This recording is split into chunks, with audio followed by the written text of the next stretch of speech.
What's up, guys? It's Coach Grant with First Down Training, and today we're going to be breaking down 3 specific things that D1 coaches are looking for in wide receiver recruits. So I hope this video helps you guys out. I hope it teaches you a few new things. But also, fellas, if you're a wide receiver and you guys would like a daily on-field workout schedule with over 200 plus wide receiver route running, press releases, catching drills, all the above, check out that very first link in the description below for our 8-week wide receiver on-field workout schedule. It's an 8-week daily schedule with daily drills to do. We give you the exact sets, reps, and a video example of each drill. So check out that very first link below. If interested, fellas, let's get started. So now, first route we're going to be looking at here is a slant route from Darnell Mooney. Now, the main thing that I want to talk about here in terms of what a D1 coach would look for in a wide receiver is release intelligence. So it's heavily publicized in nowadays football world where you see wide receivers, do the fancy, skip release, slide release. And I'm not saying that stuff is bad. I like the creative side of the game, but you got to use it in the right situation. So let's play this thing full speed. So Darnell Mooney's going to go with this slide release slant where he slides, gets patient with his release, gives a crossover, and gets that DB to bite. So the thing about this release, anytime that anybody ever posts about this release, posts a drill for this release, or talks about this release, is they'll say, well, that's going to take too long. The quarterback is going to be sacked, or the quarterback is going to be waiting for you too long to come out of your break. Now, what a D1 coach is looking for is not necessarily a guy who doesn't do this type of release. He's looking for a guy who knows the right situation to time up with the play concept. You have to be an intelligent wide receiver to play at the next level, especially if you're that guy who maybe lacks speed, lacks size. You got to be able to play with your mind. So let's watch what Andy Dalton, I don't think this is Andy Dalton actually, but let's watch what this quarterback's footwork is right here. When he drops back, is he just doing catch throw? Is he taking one step? No, he's taking a shuffle drop. You can see it with the first step of his drop. He is actually taking like a 3-step shuffle drop footwork. So what does that usually mean? That usually means that it's a longer developing play. There's 2 types of slant routes that you can run, or really kind of maybe 3 types, if you will. You got a quick slant where the quarterback is just catching the snap, flipping his hips and throwing. Then you have a play where he's maybe doing like an RPO zone read fake. And then you have a play where he is dropping back. Based on the quarterback's footwork, the protection from the O-line, that is how I can set up my release as a wide receiver because I know it's going to be a longer developing play. So let's talk about why he would go with this slide release. So we have an inside shade DB, press coverage. But if this was just quick game where the quarterback's catching and throwing, what do you think he'd probably do? He'd probably use something called the diamond release, where he takes 3 steps on a 45. He's going fast. He's trying to get this DB to flip his hips, and he slips back underneath. But because the quarterback's footwork is different, he's shuffling back. He's taking a 3-step drop. He's working a longer developing, a longer pass protection play. He takes his time with his release. So what he does is this slide release. So the slide release is where you slide on the 45. You kind of almost shuffle to the outside and change tempo. Now, the great part about this slide is you could use it on a few different things. You could shuffle to the outside, and if that DB wants to sit to the inside, and let's say you have to run a fade, you could pair the releases together. You could shuffle to the outside, he sits, and then we take off and run the vertical. Now, maybe I've done that before. Maybe this DB in a real game has seen it on film before. So now I shuffle to the outside, and I hit him with this crossover. My hips and shoulders seldom move. I'm stepping outside the DB's frame. Everything about this to the DB looks like an outside route. And that can get him to open up his hips and we can win underneath. Same thing as that diamond release, same type of concept, but the timing of the play changes. So to stand out to that college coach, fellas, you got to know when to do that. When he's talking to you, you have to ask questions like that. Maybe you're at a camp, or maybe you're at some kind of showcase. You ask him like, hey, what type of footwork is it? What pass protection is it? To show off that football IQ, and he knows that you can play at a high-level offense, because this is a very high-level thing to do. So many wide receivers do this, but they do it in the wrong situation, and that QB will be sacked, or he will move on to the next read. Let's play this thing again, full speed. Great job by Mooney being patient with that slide, hitting that crossover, and winning on that slant. All right.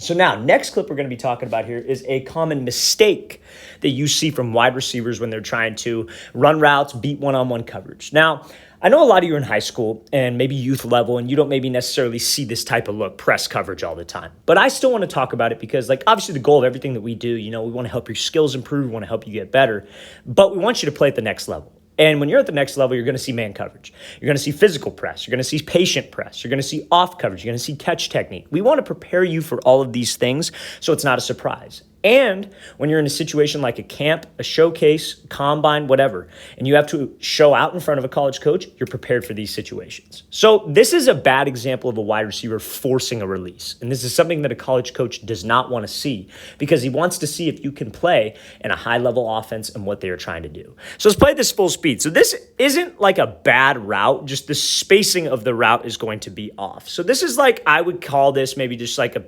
basic, 5-yard basic dig or maybe 10-yard dig, 7, 8-yard dig, whatever it is. I don't necessarily know what it is. But let's think about the situation here. We have inside leverage press. So what is the DB's responsibility in inside shade press? To protect the inside. Do not let the wide receiver run the dig that he just ran. Now, if you're in a real play, real football, 11-on-11 football, there's other players on the field, right? There are other receivers on the field. So if you're running this dig route, and let's say you have the slot on the other side running like a drag, right? Like a drag at 5 yards. And let's say your dig's supposed to be at like 7 to 8. But if you get rerouted all the way to the middle of the field, what do you think you're going to run into? That drag is going to be right here, and you are going to be right here. That puts two receivers in the exact same throwing window, which can cause problems for the entire play. I don't necessarily know what play concept, what route they are working right here in terms of the general play, but I do know when you force a release, you will get rerouted off that platform. And that is not what we want to do. We want to be able to stay with the correct spacing of the play. This dig, when it was drawn on film, was drawn for him to be pushing up vertical and breaking here, not stemming way inside and then breaking right over the middle of the center or to the left of the center. So we need to make sure that we are comfortable taking what a DB gives me. That is what a college coach is looking for, and that's what he's looking for in terms of route running with a recruit. So if he's inside shade, what should he have done? He should have maybe attacked his leverage. He should have maybe threatened him to the inside instead of just running there. Because this DB honestly played this thing pretty bad. If he keeps his feet active and shuffles with this wide receiver, he's not getting the inside release. But the DB's feet go dead, and that's easy play for him. So if he has a little bit more discipline, he has a little bit more activity with his feet, this is a completely different route, this is a completely different story.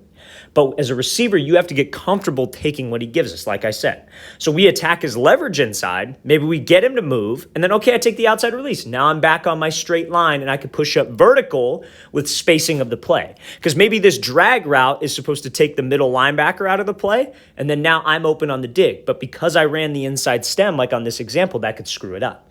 So you attack that leverage, take what he gives you, and maybe we're able to restack, or maybe we're going to have to slip under and throw by. But take what the DB gives you in this situation, fellas. That displays a high football IQ. That displays that you know how to run routes. You heard Ocho Cinco talk about it before, at least I have. And he talks about you could run any release with any route, inside or outside. Let's play this thing again, full speed one more time. Again, not the worst route in the world. I just think that's poor DB technique. And I think if that DB stays a little bit more patient, shuffles his feet, completely different scenario, and he could reroute us even more to the inside of the field. All right, so this clip I want to talk about here, I want to talk about yards after catch. So colleges, especially D1 schools, they're looking for guys who are explosive playmakers. They're looking for guys who can make big plays, stand out on film. That's what you want to include, because when you're trying to get recruited to play at the next level, you can do all the 7-on-7 in the world. You can go to every single camp known to man. But if you don't have film and you can't prove that you're worth it in pads, they're not going to take a chance on you, right? So in pads, what are they looking for? They're looking for yards after the catch. Can you make a catch? And then can you make a couple defenders miss and go make an explosive play downfield? So we're looking at this practice rep here from Kyle Phillips, but I want to show you something that a college coach is looking for in this scenario. So he's running with the ball. He's able to throw this cut to the inside and then slip back underneath and make a play. That is textbook to what a college coach wants to see on film, fellas. That is why they are working this type of drill. That is why you will work this type of drill for as long as you're around playing football. So as a receiver, what are the mechanics behind this type of movement? You want to treat it like, we get a lot of questions like, hey, coach, what are some drills I can do for yards after the catch? What are some drills I can do like ball carrier moves? And it's really the same thing as route running. You got to be sudden with your feet. You got to sell the movement, because what is a DB supposed to be watching when he's going to make a tackle? Watching those hips. He's staying under control. He's trying to wrap up. So when I go to throw a cut, I want to make sure that I'm selling with my hips, selling with my shoulders. I'm sudden with my feet, and I'm trying to burst out of this thing. Because when you guys are making a cut downfield, if you could treat it like route running, where your upper half is loose, but your lower half's in a good explosive spot, that can get you out of this route. Like, think about it, right? Like, let's say you're running downhill and you're trying to make a cut back. A lot of wide receivers, what they'll do is with this cut, they will over exaggerate it. So they will like reach way out, their foot will go outside their frame, their chest will pop up, and that's just going to make you slow. You want to be quick and sudden with your change of direction. Keep that cut inside of your frame, but that upper half is what sells. You see how Phillips' toes don't open up either. He keeps that shin angle almost on like a 45. Now, I don't need your knee to cave inward, but I do need some weight to be on the middle part of that foot so I could push and drive out of there and explode up into the route. So fellas, make sure if you want to get recruited, if you want to stand out to a college coach, you have to make plays after the catch. Yards after the catch, yards after contact as well, breaking a few tackles is super important in a college coach's eye view. Let's watch the thing again, full speed. Great job by Phillips making that move and then slipping back underneath to win on that play. All right, fellas, I really want to thank you for watching. I really appreciate it. If you guys have any questions at all, don't hesitate to leave those in the comment section below. Always appreciate the feedback. It's always great to hear from you guys as usual. But also, fellas, if you would like an 8-week wide receiver daily training schedule with over 200 plus wide receiver drills, check out that very first link in the description below. I'll see you guys next time.